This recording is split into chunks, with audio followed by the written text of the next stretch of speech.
Здравейте, приключенци! Днес е понеделник, започва нашата втора седмица тук в Аурангабад. В момента е почти 11 часа. След като закусих и се приготвих, днес ще поизлезна отново с рикшата да се поразходя из града. Намерих си шофьор тук в Аурангабад на рикша, с който се оговорихме да ме чака дори в 11 часа пред хотела. Още в 10 той вече беше пред хотела и ми писа. Да, така че днес ще ви разходя малко с рикша из града. Имам си така една-две цели, пък и като не познавам града, всяко нещо е интересно за мен. Няма значение къде отиваме. Така че ще ви взема с мен да се поразходите, да видите как са нещата тук. Наистина си е голямо преживяване да се возиш на рикша и така доста е проветриво, приятно е, но това всъщност не може много да се опише, трябва да се види, защото усещането е съвсем различно, особено когато си в рикшата и когато просто до тебе колите се разминават и моторчетата на някакви сантиметри. Така че е доста вълнуващо. И сега отивам тук до портала, за да се срещна с моя шофьор, той ще ме вземе и след това тръгваме из града. Така че ще ви държа в течение. До скоро от мен. Така, моят човек ме чакаше, разбира се, тук пред хотела. Това е хотела. Тук е улицата. Той току-що пресече и отива да вземе количката тук-тук. И ще ходим, разбира се, до следващата ни цел, малко да се поразходиме.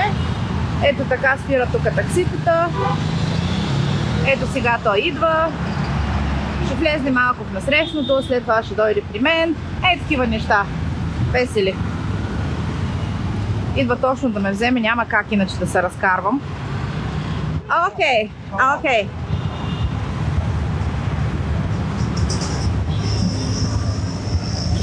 Okay, I'm fine. Let's go.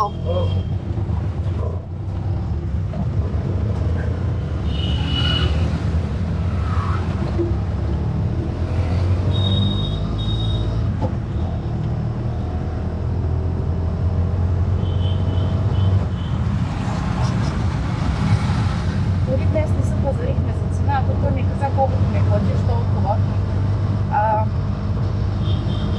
Трябва да видим днес като прибера в хотела какво ще е положението, но имайки предвид, че за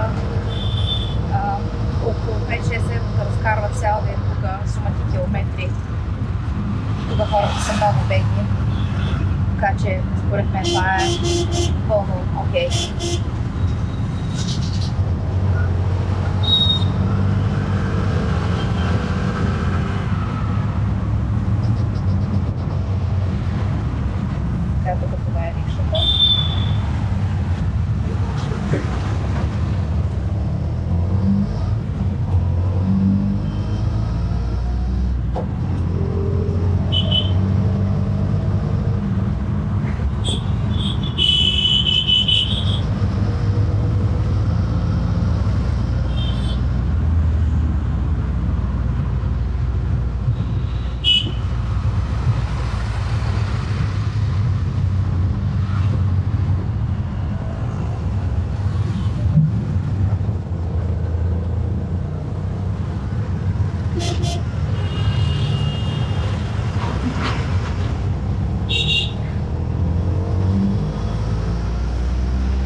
Пак има 52 порти. Това е Боката Делхи.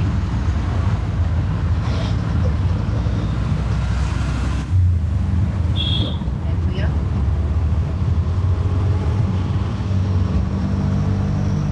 Има 52 порти и 32 квартала, така в черно снимка.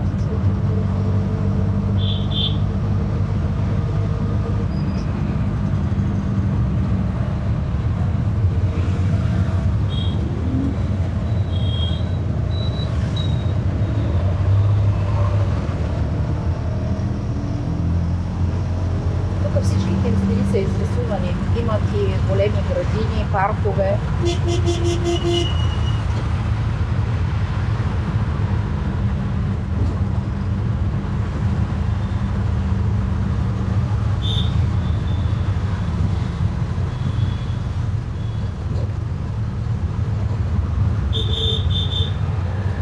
А това е техния крал. Навсякъде има негови паметници.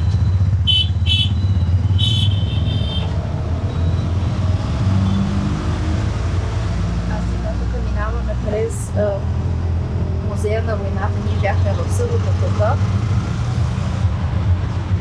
Yes, we were here in yesterday, Saturday.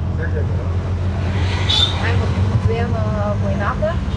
Бяхме тук в събота. Беше доста интересно. Много по-различно, отколкото при нас в музеите. Тук още една от формите на града.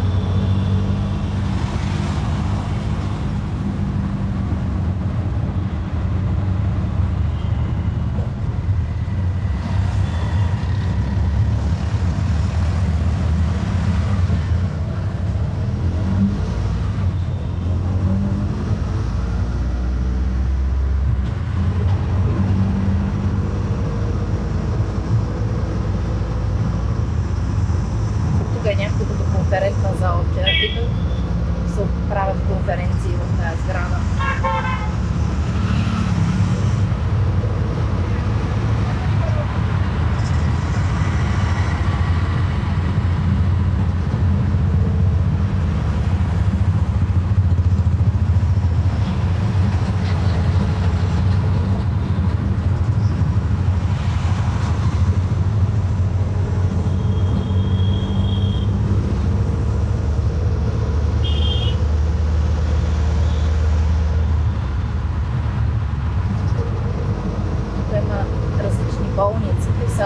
На кварталните такива по-малки. Има две обществени болници само, в които могат да ходят всички хора да се лекуват, иначе другите са частни. Тук има едно игрище, където играят крикет. Крикета е много разпространен спорт в Индия, дори един от най-разпространените. Имат различни състезания и първенства по крикет.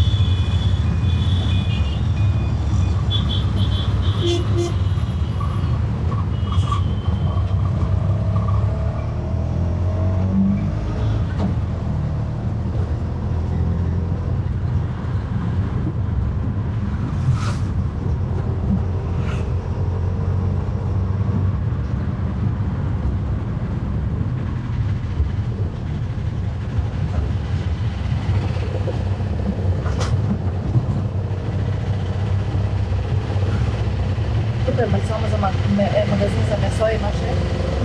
Тук е много странно, защото въпреки че е толкова топло, има магазините за месо, тук няма хладилни камери или такива неща. Магазинът за месо просто е една будка, където виси месото и те ти режат. Обясниха ни, че тук като искаш месо, просто си поръчваш. В определен ден явно има колят своите животни, идваш и взимаш месо, си хубаво си го отязват. Вчера много странно беше, видяхме как продават риба на пътя, просто изложена върху един камък и ти режат едно парче и е готово. Говориме тук на 30-35 градуса жега. Тук хората имат желязна имунна система.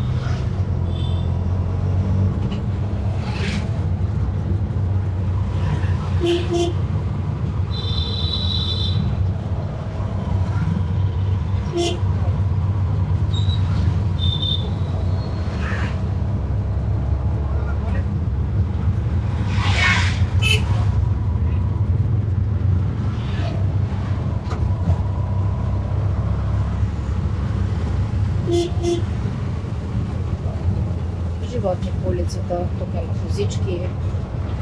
Вчера видяхме много крави. Кучетата вече не ни правят впечатление. По-малко котки сме виждали. Има повече кучета. Катуни. Ето козички.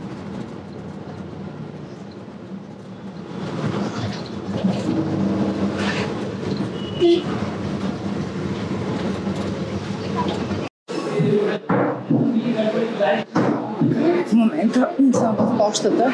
Искам да пусна няколко пощенски картички и трябва да питам дали тук ще мога и как става работата, защото има доста хора, дето чакат. Просто трябва да питам да видим как са нещата. Иначе това им е почтата при тях. Трябва да намеря просто някой човек, който да питам. Може би ще отида да питам там една жена.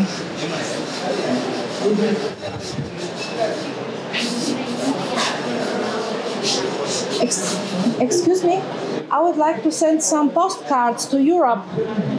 Can I? 8, number 8. Okay, thank you. Okay, you inquiry? No. Counter number 8. Number 8? Number 8, yes. 6, 7, 8. Here.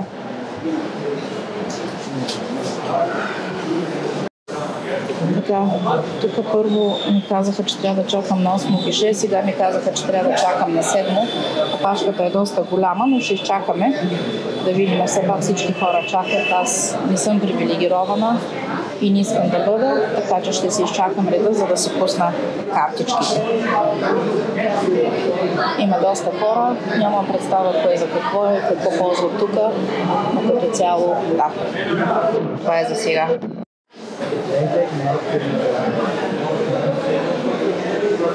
Чакам си още. Има доста хора. На гишетата, като цяло на всички гишета.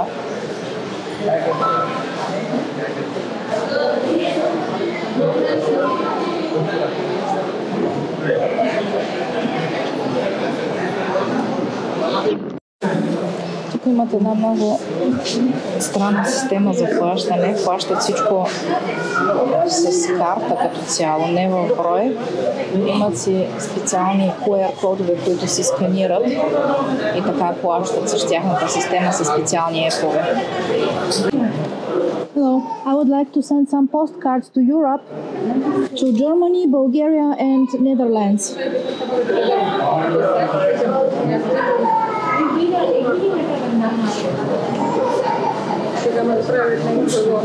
I need a stamp. Yes, for Europe, for Germany, for Bulgaria and for Netherlands.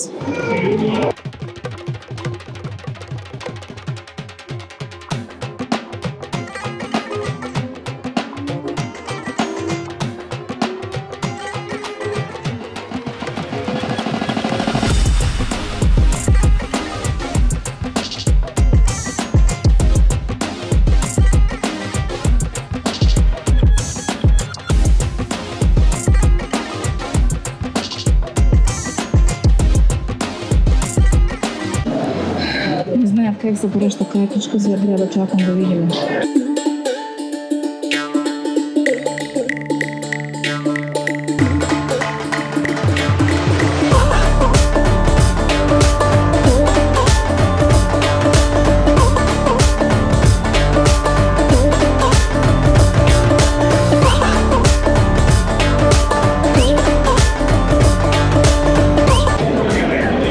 Някаква друга жена, надявам се тя знае повече.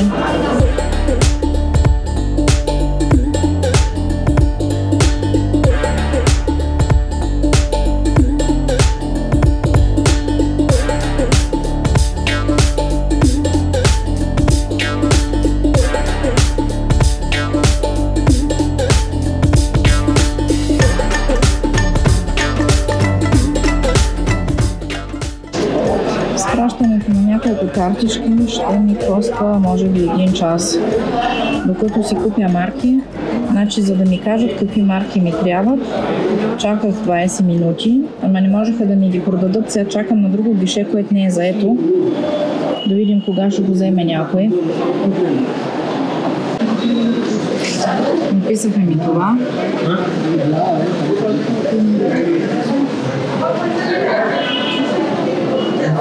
Надявам се, че някой ще дойде. А тук близостта в Индия е нещо съвсем нормално. Просто всички са едни до други.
Остави някъде в някаква кутия. Сега ще питам моя шофьор къде да ги дадем или може би на гишето.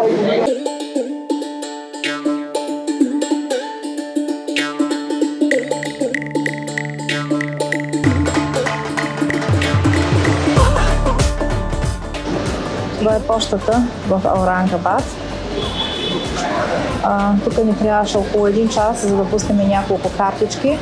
Приключението беше докато купиме марки. И тия, след като ги залепихме, то тук трябва и специално лепило, което тук няма.